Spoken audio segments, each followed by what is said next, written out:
Hello friends.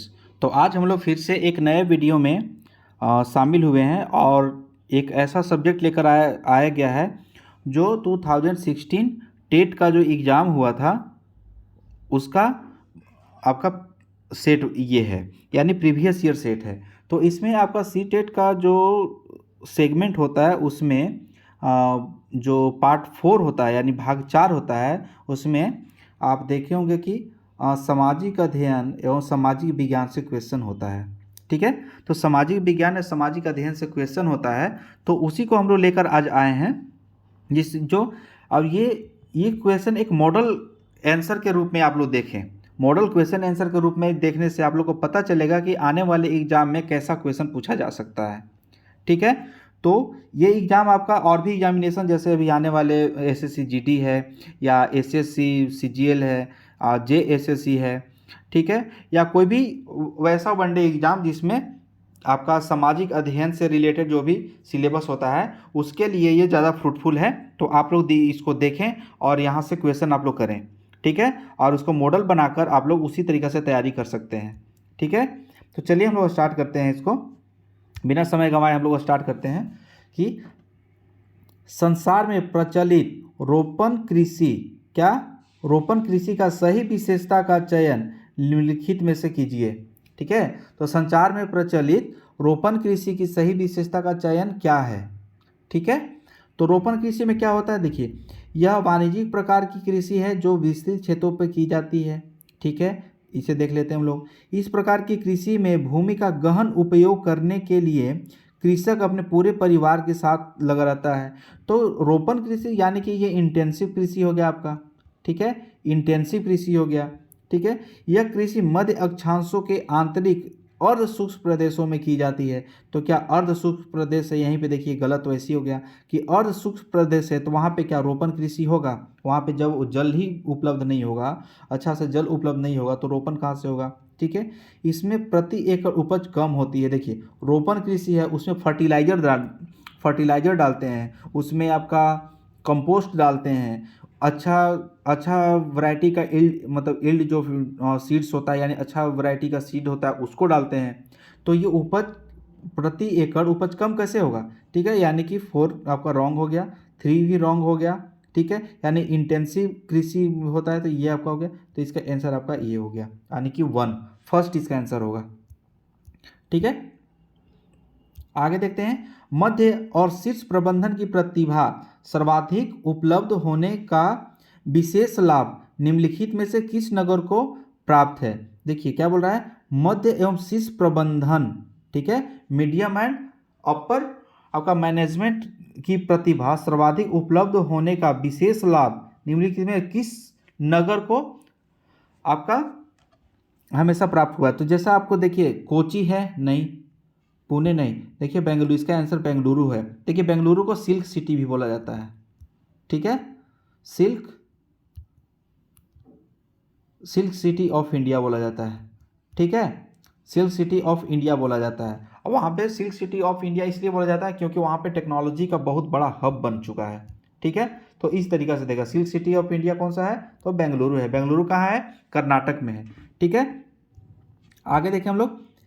राज्य की विधायिका, देखिए आपका पॉलिटिशियंस है, राज्य की विधायिका अंग से अभिप्राय है। ठीक है, तो आपका देश का प्रत्येक नागरिक, क्या विधायिका में देश का प्रत्येक नागरिक पहुंचता है, ये संभव है, नहीं, तो पहला रॉन्ग हो गया। कानून लागू करने के लिए उत्तरदायी नौकरशाह, विधायिका नहीं, ये कार्यपालिका का, यानी कि आपका नौकरशाही जो प्रशासनिक कार्यपालिका होता है, नौकरशाही किस में आता है आपका, प्रशासनिक। ठीक है, प्रशासनिक कार्यपालिका में आता है। ठीक है, नौकरशाही। उसी तरीके से सर्वोच्च न्यायालय के न्यायाधीश, नहीं, ये तो आपका न्यायालय से आ गया। ठीक है, न्यायपालिका से आ गया आपका, ये आपका न्यायपालिका से आ गया। तो इसमें फर्स्ट गलत हो गया, सेकंड गलत हो गया, थर्ड गलत हो गया। तो इसमें कौन सा आ गया आपका, नागरिकों द्वारा निर्वाचित प्रतिनिधि। देखिए हम लोग अपना विधायक और जिसको सांसद यानी कि लोक बोली में जो बोला जाता है, विधायक और आपका सांसद यानी एमएलए। ठीक है, MLA and MP member of parliament and member of legislative assembly. तो नागरिकों द्वारा मतलब निर्वाचित करके प्रतिनिधि को विधायिका विधानसभा या संसद में भेजा जाता है। ठीक है, तो इसका आंसर 4 होगा। ठीक है, देखिए फौजदारी कानून के अंतर्गत मामले के निवारण के बारे में निम्नलिखित में से कौन सा कथन सही है। फौजदारी कानून के अंतर्गत मामला जो भी है, देखिए एक होता है फौजदारी कानून होता है और एक होता है दीवानी। तो दीवानी में होता है कि जितना भी आपका सिविल से जो भी काम होता है, यानी कि उसमें आपका जो ज़मीन से रिलेटेड हो गया, आपका संपत्ति से रिलेटेड हो गया, तो ऐसा जब केस कुछ होता है या ऐसा कुछ भी कानून होता है तो वो दीवानी कानून के अंतर्गत आता है। और फौजदारी कानून यानी कि जो भी क्रिमिनल, ठीक है, इसको क्रिमिनल कोड ही बोलते हैं, यानी कि क्रिमिनल एक्टिविटी से जितने कुछ भी आता है, ठीक है, तो वो आपका फौजदारी कानून के अंतर्गत आता है। ठीक है, तो ये समझे। तो देखिए सबसे पहले न्यायालय में मामले को दर्ज कराया जाता है और इसके बाद पुलिस के पास प्रथम सूचना रिपोर्ट दर्ज कराई जाती है। क्या ऐसा आप लोग देखे होंगे? जब भी आपका कोई भी फौजदारी कानून होता है या किसी का मर्डर होता है या किसी मारपीट होता है, तो सबसे पहले हम लोग कहाँ जाते हैं? FIR करवाने। ठीक है, FIR फर्स्ट इंफॉर्मेशन रिपोर्ट करवाने जाते हैं। ठीक है, तो आपका कहाँ चले जाते हैं हम लोग? थाना में जाते हैं, यानी पुलिस स्टेशन में जाते हैं। तो ये आपका गलत हो गया। सबसे पहले न्यायालय में नहीं जाते हैं, सबसे पहले पुलिस थाना में जाते हैं, तब पुलिस थाना वो केस बना के उसको न्यायालय में भेजती है। ठीक है, उसी तरह सबसे पहले पुलिस के पास प्रथम सूचना कोर्ट दर्ज कराई जाती है और इसके बाद केवल प्रभावित पक्ष की ओर से संबंधित न्यायालय में याचिका दायर करानी होती है। देखिए कौन सा आ गया, फिर से आपका एक केवल आ गया, केवल वर्ड। तो जैसे ही केवल वर्ड आए, आज तक देखिए हम लोग 3 सेट पहले कर चुके हैं और उन 3 सेट में आप जहां भी केवल वर्ड का यूज देखे होंगे वहां पे भी आपको गलत मिला होगा। ठीक है, तो ये आप लोग ध्यान रखें कि केवल जहां आए, ओनली जहां पे आए, मैक्सिमम चांसेस होता है कि वो गलत होता है। ठीक है, थर्ड क्या बोल रहा है कि आपका सबसे पहले पुलिस के पास प्रथम सूचना, ठीक है, यानी सबसे पहले FRI कर फर्स्ट इंफॉर्मेशन रिपोर्ट करते हैं, FIR करवाते हैं, प्राथमिकी दर्ज करते हैं। पुलिस के पास सबसे पहले प्राथमिकी दर्ज होता है, इसके बाद अदालत में मामला दर्ज होता है। ठीक है ना, तो ये आपका सही हो गया, 4 नंबर पढ़ने की जरूरत ही नहीं हुआ। ठीक है, फिर भी पढ़ लेते हैं कि प्रथम सूचना रिपोर्ट दर्ज नहीं कराई जाती है, केवल, फिर आ गया केवल, यानी कि यहीं पे गलत कर दीजिए आप लोग। प्रभावित पक्ष की ओर से संबंधित न्यायालय में याचिका दायर करानी होती है। क्या ऐसा संभव है? नहीं, यानी केवल यहाँ भी केवल, ये भी कट गया। ठीक है, तो देखिए जहां भी केवल वर्ड आ रहा है वो वहां पे कट ही रहा है। ठीक है, आगे देखिए क्या बोल रहा है कि अपराध की जांच में, ठीक है, अपराध की जांच में पुलिस की भूमिका के संबंध में निम्नलिखित कथनों में से कौन सा कथन सही है। ठीक है ना, अपराध की जांच करने के लिए जब पुलिस जाती है तो ऐसा कौन सा भूमिका होता है जो कि संबंध में यहाँ पे ऑप्शन में गलत दिया हुआ है, वो हम लोग देखते हैं। ठीक है, देखिए आपका पहला दिया है, अगर पुलिस को ऐसा लगता है कि सबूत होता है, यानी कि जो भी आपका इंफॉर्मेशन जो होता है उसके रिगार्डिंग। ठीक है, अगर पुलिस को ऐसा लगता है कि सबूत आरोपी की दोषी होने का संकेत दे रहा है तो वह अदालत में प्रथम सूचना रिपोर्ट दाखिल कर सकती है। ठीक है, आगे देखते हैं हम लोग। पुलिस हिरासत में दिए गए इकबालिया बयान को पुलिस आरोपी के खिलाफ सबूत के रूप में इस्तेमाल कर सकती है।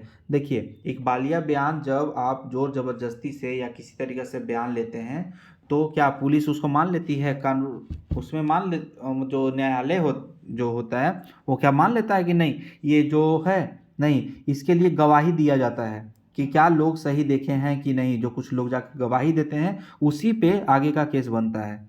ठीक है, आगे देखिए, सर्वोच्च न्यायालय के दिशा निर्देश पुलिस को जांच के दौरान किसी को सताने या पीटने या गोली मारने की अनुमति नहीं देता है।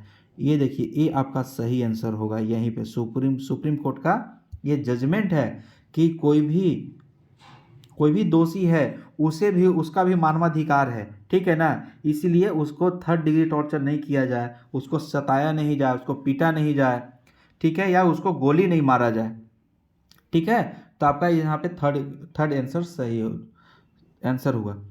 कोई व्यक्ति दोषी है या नहीं यह निर्धारित करना पुलिस का काम है। क्या पुलिस का काम है? उसका वो तो काम अदालत का होता है, ठीक है। तो यहाँ पे यही गलत हो गया, ठीक है। आगे का हम लोग देखें कि मौलिक अधिकारों के विषय में निम्नलिखित दो कथनों पर विचार कीजिए, ठीक है। दो कथनों पर विचार कीजिए।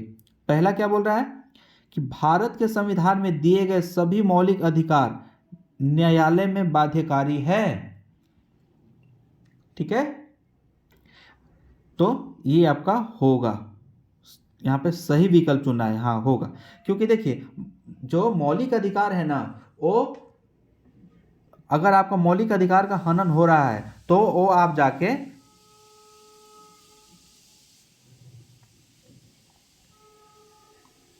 न्यायालय में आप उसका गुहार लगा सकते हैं। जैसे कि आपका हाई कोर्ट के लिए 226 आर्टिकल 226 और सुप्रीम कोर्ट के लिए आर्टिकल 32, ठीक है।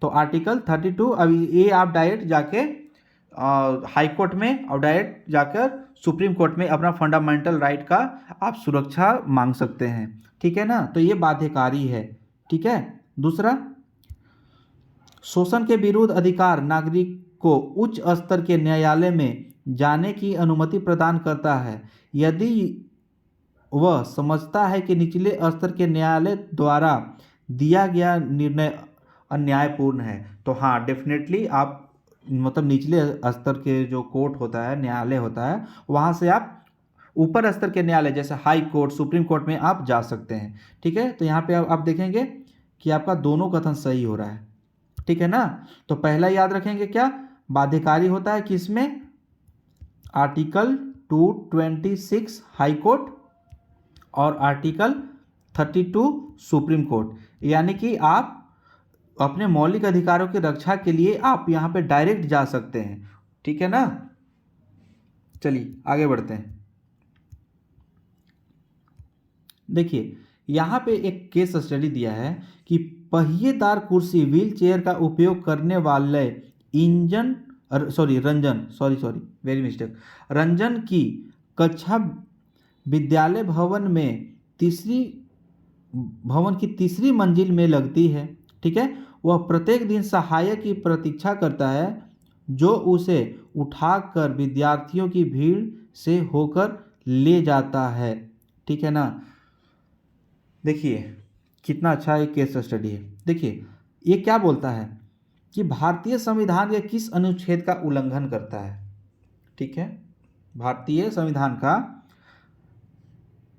किस अनुच्छेद का उल्लंघन करता है। देखिए यहाँ पे कितना अच्छा क्वेश्चन बना है, कॉन्सेप्चुअल क्वेश्चन। देखिए कि जब कोई आदमी आपका डिजेबल है यानी वो करने में सहायक नहीं है, लेकिन उसका मौलिक अधिकार है, उसके पास मौलिक अधिकार है और वो तीसरी मंजिल पे जाना चाहता है, लेकिन वो अपने से नहीं जा सकता है। वो प्रतिदिन अपने सहायक की प्रतीक्षा करता है और जब वो आता है तो भीड़ से होकर उसे ले जाता है, ठीक है ना। तो देखिए यहाँ पे आप लोग जैसे ही देखेंगे यहाँ यानी कि मौलिक अधिकार, ठीक है, समानता के अधिकार का उल्लंघन यहाँ पे बता रहा है, ठीक है। समानता का अधिकार किसमें दिया है, आर्टिकल 14 से 18 के बीच में, ठीक है।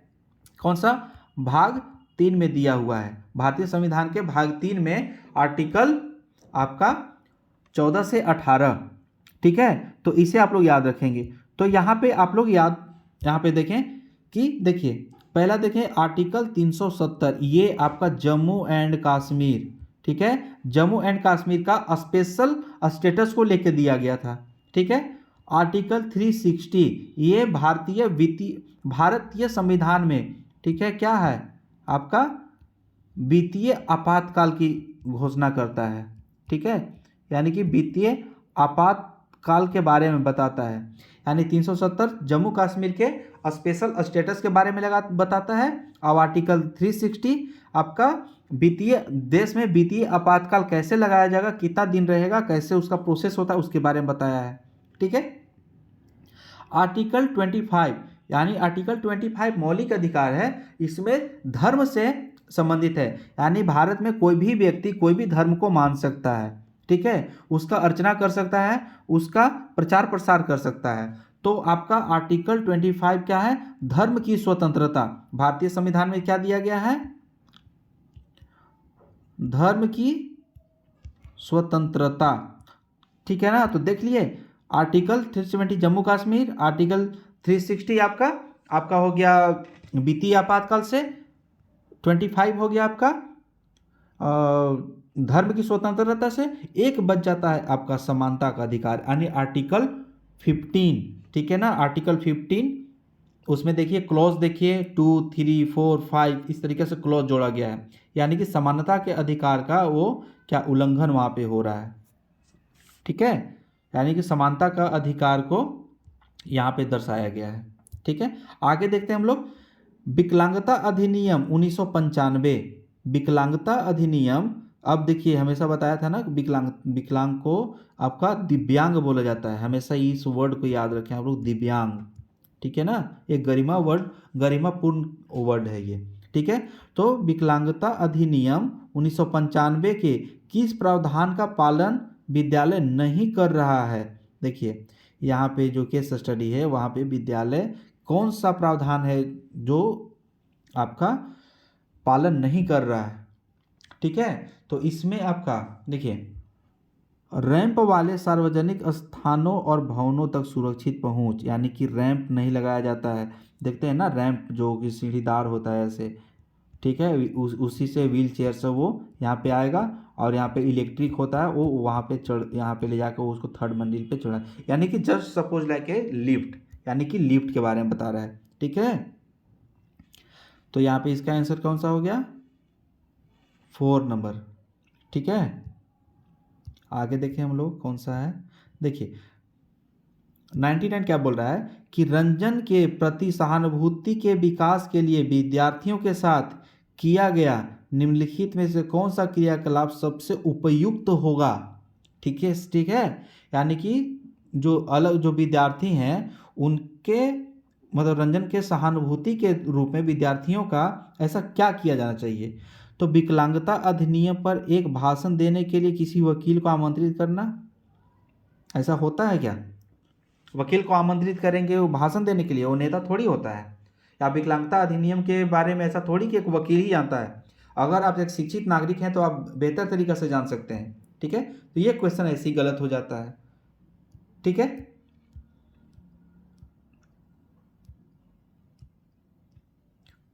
आगे क्या बोल रहा है, देखिए व्हील चेयर कैसे ऊपर उठाया जाए, इस पर एक विचारावेश, क्या व्हील चेयर को कैसे ऊपर उठाया जाए, क्या उस पर आप एक विचार कर सकते हैं, सिर्फ विचार कर सकते हैं, विचारावेश, तो ये भी नहीं होगा।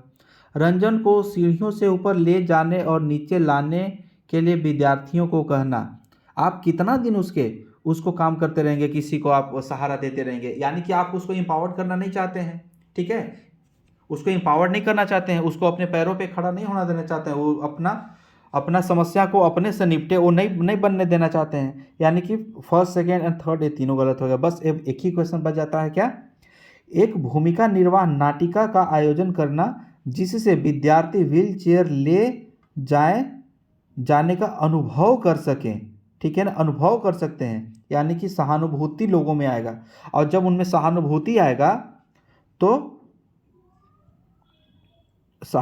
आएगा तो उसके लिए आप अपना देखेंगे कि रैंप के लिए सरकार आगे आ सकती है, रैंप के लिए सार्वजनिक जो कुछ संस्थाएं हैं वो आ सकती है, NGO आ सकते हैं, SHG आ सकते हैं, ठीक है, स्वयं सहायता समूह आ सकते हैं। तो उस तरीक़े से देखते होंगे आप बहुत ऐसे समाज में ऐसे बहुत सारे आपका अंधविश्वास है जिसको नुक्कड़ नाटिका के द्वारा उसको दूर करने के लिए प्रचार प्रसार किया जाता है, ठीक है। उसी तरीक़े से देखें आगे कि किसी ऐतिहासिक वर्णन का चुनाव करते समय निम्नलिखित में से किस उद्देश्य पर विचार किया जाना चाहिए। देखिए किसी ऐतिहासिक वर्णन का चुनाव करना है, ऐतिहासिक वर्णन का चुनाव इसलिए करना है और अच्छा से करना है क्योंकि जो आप डिसीजन लेते हैं वो आने वाले पीढ़ियों के लिए माइलस्टोन हो सकता है, ठीक है ना, वो आने वाली पीढ़ियों के लिए क्या हो सकता है, माइलस्टोन हो सकता है और उसी पे आगे कुछ समय तक वो विचारधारा आपका जिंदा रहेगा। ठीक है, तो देखिए कारणात्मक संबंध और निष्कर्ष निष्कर्ष स्थापित करना। ठीक है, कारणात्मक संबंध और निष्कर्ष स्थापित करना। दूसरा, मूल्यपरक निर्णय देना। तीसरा, लोकप्रिय घटनाओं को उजागर करना। तीसरा, प्रसिद्ध कवियों का मूल्यवर्धन करना। तो देखिए आप लोग को अगर इसमें कुछ न समझ में आए तो पहले ही बताया हूं कि आप इसमें सबसे लंबा आंसर लगे उसको आप टिक करके आगे बढ़ जाइए। ठीक है ना। तो ऐतिहासिक वर्णन का चुनाव करने के लिए क्या, कारणात्मक संबंध और निष्कर्ष स्थापित करना चाहिए। यानी कि जो आप करने जा रहे हैं उस समस्या से जोड़ कर देखिए। ठीक है ना, उस जो आप करने जा रहे हैं, जो काम करने जा रहे हैं उस समस्या के लिए, तो समस्या उस क्रिया को दोनों जोड़कर और उसका निष्कर्ष निकालें कि किस तरह ये हम काम, ये समस्या है, ये निदान करने जा रहे हैं, अब इसका निष्कर्ष, इसका समस्या का निदान कैसे हो सकता है, निष्कर्ष क्या होगा, ये पॉजिटिव होगा या नेगेटिव होगा। ठीक है ना, तो उस पर ये क्वेश्चन बनाया है। ठीक है, क्वेश्चन बड़ा टफ है बंधु, थोड़ा सा तो ध्यान देना पड़ेगा इसमें। ठीक है, देखिए आप नए राज्य पाठ में चोल विषय पढ़ा रहे हैं। ठीक है, चोल विषय पढ़ा रहे हैं। पाठ के अंत में अन्यत्र खंड में चीन के तांग राजवंश पर सूचना दी गई है। ठीक है, कक्षा 7 हमारे अतीत भाग 2 का पेज नंबर 28 देखिए, वहाँ से क्वेश्चन पूछा है। इसलिए आप लोग को एनसीईआरटी पे बल देना चाहिए। आप जब भी पढ़ें तो एनसीईआरटी को पढ़ें, वहाँ से आपका देखिए यहाँ पे पृष्ठ तक दे दिया है, यानी कि पेज नंबर तक दे दिया है। ठीक है, तो देखिए सबसे पहले क्या है, तो चोल साम्राज्य दक्षिण में द्रविड़ में हुआ करता था। ठीक है, उसके बारे में हम लोग देखेंगे आगे। ठीक है, उस समय चीन में कौन सा राजवंश था, तो तांग राजवंश था।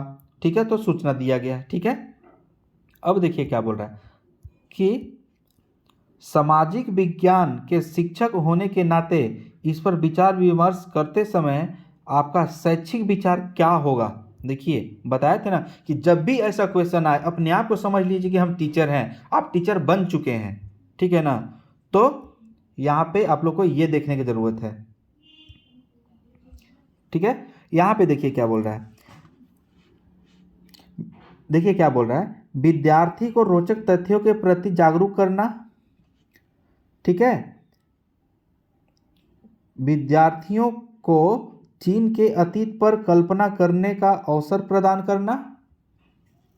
ठीक है, विभिन्न समाजों में ऐतिहासिक विकास की तुलना करना, विद्यार्थियों को विश्व इतिहास से परिचित कराना।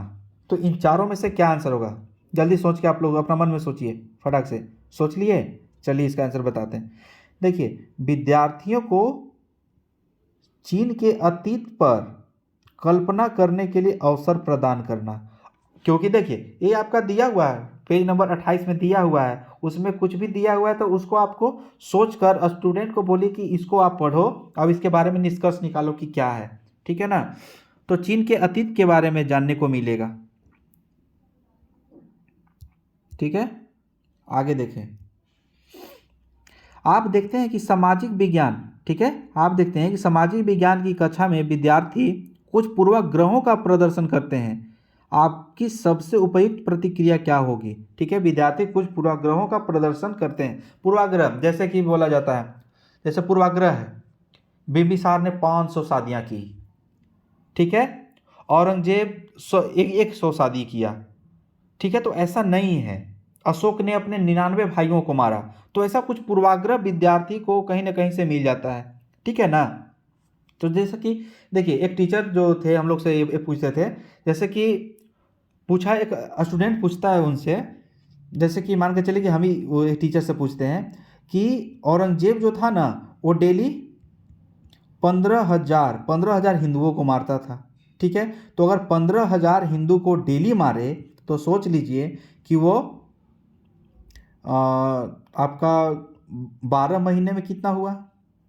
ठीक है, औरंगजेब कितना, कम से कम 50 साल वो गद्दी पे रहा। ठीक है, तो 50 साल गुने आप जोड़ लीजिए, 50 साल गुने 12 कर लीजिए, 12 गुने 15,000 कर लीजिए, सोच लीजिए कितना हो जाएगा। यानी कि लगभग आपका 30 से 35 करोड़ हो जाएगा। यानी कि 30 से 35 करोड़ मतलब कि ब्राह्मणों को मारता था, हिंदुओं को मारता था। जे कि उस समय जो मुगल में था जो क्या कि 9 करोड़ जनसंख्या ही था, ठीक है ना। तो जब 9 करोड़ जनसंख्या था ही और जब हिंदू को उतना मारता ही था तो क्या हिंदू आज बचे होते तो नहीं। तो ऐसे ऐसे कुछ पूर्वाग्रह बच्चों के मन में होता है, तो आप कैसे उसको दूर करेंगे, तो उसके बारे में यहाँ पे पूछा गया, ठीक है। देखिए, उन लोग को पढ़ाए जा रहे अध्याय को पढ़ाना बंद कर दूंगा, क्या आप बंद कर देंगे तो क्या समस्या निदान हो जाएगा? नहीं। सामाजिक यथार्थ के आयामों पर एक परिचर्चा का आयोजन करूंगा, हाँ आप कर सकते हैं, ठीक है। इन टिप्पणी पर ध्यान नहीं दूंगा, जब आप टिप्पणी पे ध्यान ही नहीं देंगे तो क्या बच्चा के मन में जो पूर्वाग्रह है वो समाप्त हो पाएगा? नहीं, वो तो और जाके एक को सीखेगा 10 को बताएगा, 10 सीखेंगे 100 को बताएंगे, तो ये लगातार चलते चला जाएगा। यानी कि क्या विद्यार्थी को दंडित करेंगे आप? नहीं, जब आप जो जान नहीं रहा है, पूर्वाग्रह से ग्रसित है, तो क्या आप दंडित करने से वो तो और रूढ़िवादी बन जाएगा। इसमें सबसे उपयुक्त है कि सामाजिक यथार्थ के आयामों की परिचर्चा का आयोजन करूंगा, ठीक है ना। तो इसमें आप ये देखेंगे कि आप उसको बताएंगे कि नहीं कि बिंबिसार 500 शादी कैसे कर सकता है, ठीक है, उसका कार्यकाल कितना है वो आप बताएं, ठीक है। अजात शत्रु उसका बेटा होता है, तो वो बेटा होता है तो मान के चलिए 500 बीवी रहेगी, और जब बिंबिसार का 500 बीवियां होती तो क्या 500 बीवी के क्या अगर दो दो बच्चे भी होते तो 1000 बच्चे होते, तो क्या 1000 बच्चा को अजात शत्रु मार दिया? ऐसा संभव है? तो नहीं। इस तरीका से करके उन लोगों का आप समस्या का निदान कर सकते हैं, ठीक है। आगे देखें, सामाजिक और राजनीतिक जीवन पढ़ाने के लिए दिए गए उपायों ABC में सबसे उपयुक्त उपायों को चुनिए, ठीक है। तो देखिए इसमें क्या है आपका कि व्यक्ति का अध्ययन कराएंगे आप, परिभाषा देंगे आप, सही है। दृश्य सामग्री यानी विजुअल यानी 3D मॉडल पे पढ़ाएंगे आप, हाँ तो इसमें तीनों सही हो जाएगा, ठीक है। आगे देखें, पाठांत प्रश्नों का सबसे उपयुक्त उपयोग है, ठीक है। पाठांत प्रश्नों का सबसे उपयुक्त उपयोग क्या है, ठीक है। जो पाठांत प्रश्न है, जो पढ़ने वाले प्रश्न, परीक्षा के लिए प्रश्न सुझाना, क्या परीक्षा के लिए प्रश्न सुझाएंगे तो क्या ये सॉल्यूशन है? नहीं। अध्याय से महत्वपूर्ण भागों की पहचान करना, नहीं। सीखे हुए को समझने में तथा अपने शब्दों में व्यक्त करने में विद्यार्थियों को सक्षम बनाना, ठीक है ना, हाँ ये सही है आपका। बताए थे कि सीखे हुए को समझने में, जो सीखा हुआ है उसको समझने में उसको जोर देना चाहिए, और अपने शब्दों में व्यक्त करने में विद्यार्थियों को सक्षम बनाना, यानी आपके शब्द जो हैं उसको विद्यार्थी कैसे समझ सकें इसमें सक्षम बनाना। तो ये आपका 3 आंसर हुआ है इसका, ठीक है। आगे देखिए हम लोग क्या बोल रहा है, सतत एवं समग्र मूल्यांकन के अनुसार आकलन के बारे में निम्नलिखित में से कौन सा उद्देश्य सबसे उपयुक्त है? यानी सतत, सस्टेनेबल एंड होलिस्टिक अप्रोच, पूरा यानी कि सतत और समग्र, यानी कि सतत निरंतर चलता रहे, और समग्र यानी पूरा, क्या मूल्यांकन कैसे करें, उसका आकलन कैसे हो सकता है, ठीक है। तो उसका आंसर हम लोग देखें क्या है, विद्यार्थियों को अंक देकर प्रेरित करना, देख लेते हैं। विद्यार्थी को उत्तर देने के लिए प्रोत्साहित करना, विषय वस्तु के बारे में विद्यार्थियों के प्रत्यास्मरण का परीक्षण करना, ठीक है। विद्यार्थियों की तुलना पर उनका रैंक निर्धारित करना, ठीक है। तो इनमें आपको क्या लग रहा है, ठीक है, क्या लग रहा है कि सतत और समग्र मूल्यांकन के अनुसार आकलन के बारे में निम्नलिखित में से सबसे उपयुक्त उद्देश्य क्या हो सकता है? तो मूल्यांकन करने के लिए आप क्या कर सकते हैं, विद्यार्थियों को उत्तर देने के लिए प्रोत्साहित कीजिए, आप विद्यार्थियों को उत्तर देने के लिए प्रोत्साहित करना, ये हो सकता है। आगे क्या है, इतिहास आपके लिए सहायक होगा, ठीक है। इतिहास आपके लिए कैसे सहायक हो सकता है? देखिए, वर्तमान को कैसे विकास हुआ यह समझने के लिए। देखिए, इतिहास ऐसा सब्जेक्ट है ना, वो आपके भूत, वर्तमान और भविष्य तीनों निर्धारित करता है। भूत में क्या क्या गलतियां हुई उससे हम लोग सीख के अपना प्रेजेंट को सुधार सकते हैं, और उन्हीं गलतियों से सीख के हम लोग प्रेजेंट में क्या सही करें कि हमारे लिए भविष्य सही होगा, ठीक है ना। तो ये वर्तमान का कैसे विकास हुआ यह समझने में मदद करता है, सही है। हमारे भौतिक और सामाजिक विश्व की गतिविधियों को समझने में मदद करता है, ये भी सही है। अतीत की वर्तमान से तुलना करने में, ये भी सही है। तो आपका आंसर इसका A1 2 सर यानी ABC सही हो जाएगा। ठीक है, आगे देखते हैं हम लोग कि एक शिक्षक है, एक शिक्षक भारत के विभाजन पर प्राथमिक स्रोतों पर आधारित एक कार्य योजना प्रोजेक्ट करवाना चाहता है। ठीक है, निम्नलिखित में से कौन सा प्राथमिक स्रोत नहीं है? कौन सा प्राथमिक स्रोत नहीं है? तो देखिए, आत्मकथाएं हो सकता है, हाँ डेफिनेटली हो सकता है आत्मकथा, जैसे कि भगत सिंह अपना आत्मकथा लिखते हैं, सुभाष चंद्र बोस का कथा है, ठीक है, नाथूराम गोडसे का है, उसी तरीका से आपका मोहम्मद अली जिन्ना का है, मतलब जितने भी हैं सबका एक आत्मकथा है। तो वो उसका भारत के विभाजन के प्राथमिक स्रोत पे लिख सकते हैं, भारत का विभाजन कैसे हुआ इसके बारे में बताया जा सकता है। ठीक है, मौखिक इतिहास से, हाँ उस समय जैसे आप जब देश आज़ाद हुआ, जब विभाजित हुआ, तो वहाँ पे आप जितना भी कुछ भी होता है तो अपने आने वाली पीढ़ी के बच्चों को बताते थे कि विभाजन कैसे हुआ, भारत का विभाजन कैसे हुआ, पाकिस्तान से लोग भारत कैसे आए, भारत से लोग पाकिस्तान कैसे गए, उन सब के बारे में आपको यहाँ पे उपन्यास, ठीक है, तो उपन्यास के बारे में जैसे कि आप देखे होंगे कि आपका प्रेमचंद का उपन्यास देखिए आप, या आप किन्हीं का भी उपन्यास देखें तो उसमें आपको भारत का विभाजन के बारे में। समाचार पत्रों का पूरा लेखागार, देखिए ये भी हो सकता है, ये भी आंसर, यानी कि इसमें से चारों आंसर आपको सही लग रहा है, लेकिन इसमें नहीं होने के कारण क्या है कि समाचार पत्रों का पूरा लेखागार, कि समाचार पत्रों का पूरा लेखागार हर जगह नहीं मिलता है। क्यों? क्योंकि देखिए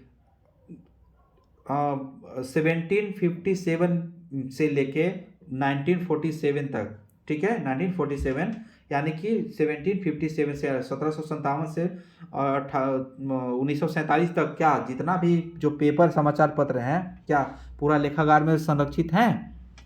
नहीं। ठीक है, तो इसका बी आंसर होगा, यानी कि 2 होगा। उच्च प्राथमिक स्तर पर निम्नलिखित में से किस विषय को सामाजिक विज्ञान में सम्मिलित नहीं किया गया है? ठीक है, सामाजिक विज्ञान में नहीं, तो देखिए आप डेफिनेटली तुरंत से यहाँ पे आप देखेंगे कि मनोविज्ञान को शामिल नहीं किया जा सकता है। देखिए सामाजिक विज्ञान में क्या है, सोशल साइंस है, आपका हिस्ट्री है, पॉलिटी है, ज्योग्राफी है, ठीक है, तो ये सब क्वेश्चन को लिख करके जल्दी से निकलना है। ठीक है, जब विभिन्न संदर्भों में रहने वाले दो व्यक्तियों की स्थितियों पर कोई वर्णन दिया जाता है तब सामाजिक विज्ञान के शिक्षक को अपने विद्यार्थियों को प्रोत्साहित करने का प्रयास करना चाहिए जिससे कि वो क्या बन सके। ठीक है, इसका आंसर आपका 3 होगा। उस वर्णन के पत्रों के बारे में मूल्यांकन परक निर्णय करें। ठीक है, जब विभिन्न संदर्भों में रहने वाले दो व्यक्तियों की स्थितियों पर कोई वर्णन दिया गया है तो सामाजिक विज्ञान के शिक्षक, यानी कि दोनों मान के चलिए एक ही समाज में है, एक यानी कि एक ए समाज में है, ये बी समाज में है, तो दोनों क्या करेंगे, दोनों का अपना अपना कल्चर है, अपना अपना सोसाइटी है, अपना अपना सिविलाइजेशन है, लेकिन आप एक सामाजिक विज्ञान के टीचर हैं, और जब सामाजिक विज्ञान के टीचर आप होंगे तो आपको किन किन परिस्थितियों को देखते हुए आपका मूल्यांकन करेंगे आप, तो उनका दोनों पात्रों को क्या लेंगे, उनका हर एक चीज़ का संस्कृति लेंगे, उनका संस्कृति लेंगे, समाज लेंगे, उनका सिविलाइजेशन लेंगे, इस सब को देखते हुए, रहन सहन आप देखते हुए आप उन लोग का मूल्यांकन करके अपना निर्णय लेंगे। ठीक है, आगे देखते हैं, आगे का क्वेश्चन क्या है। उच्च प्राथमिक स्तर पर निम्नलिखित कथनों में से कौन सा कथन सामाजिक विज्ञान का सही वर्णन करता है?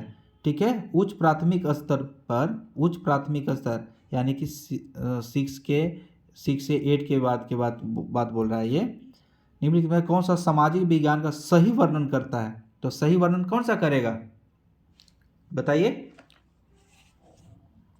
देखिए, यह विवेचनात्मक सोच और कल्पनाशीलता को प्रेरित करेगा, क्योंकि बच्चों में ना क्यूरियोसिटी ज़्यादा होता है, जब 6 से लेके 8 तब 10 तक ला के बच्चे को जो देखेंगे आप, तो उनमें सीखने की ज़्यादा क्षमता होती है और उन लोग ज़्यादा से ज़्यादा तर्क वितर्क भी करते हैं। ठीक है, तो इस वहाँ से एक क्वेश्चन लिया गया है, यानी विवेचनात्मक सोच और कल्पनाशीलता को प्रेरित करता है।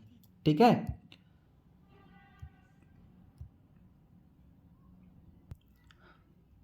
तो फ्रेंड आज आज हम लोग मतलब कि इसमें 20 क्वेश्चन को ही करते हैं, और जैसा भी हो आप लोग फीडबैक दें इसको किस तरीक़ा से और इलेबोरेट करके समझाया जाए या जल्दी जल्दी फास्ट इसमें बढ़ा जाए। तो आप लोग जैसा कि सजेस्ट करें। अब ये आपका 2016 का जो मॉडल पेपर है, आपको आप लोग इसको देखें और जस्ट ऐसा ही क्वेश्चन प्रैक्टिस करने की कोशिश करें, और इसको मॉडल आंसर के रूप में देखते हुए इसको बार बार देख के और इसी से आप लोग प्रैक्टिस करें। ठीक है, चलिए आप लोग इसको प्रैक्टिस करें। और इसके साथ साथ बाल विकास जो शिक्षा जो जो जो बाल विकास से जो भी क्वेश्चन है उसको हम लोग आगे आगे का लेक्चर में सॉल्व करेंगे, और साथ ही साथ ये सामाजिक विज्ञान का जो भी क्वेश्चन है उसको सॉल्व करते हैं। ठीक है, तो चलिए नेक्स्ट वीडियो में मिलते हैं आप लोगों को, आप लोग के लिए एक बेहतर तरीके से वीडियो बनाने की कोशिश करके। चलिए तब तक के लिए धन्यवाद। आप इस चैनल को सब्सक्राइब करें एंड शेयर करके और इसको लाइक करें। चलिए बहुत बहुत धन्यवाद। Thank you very much.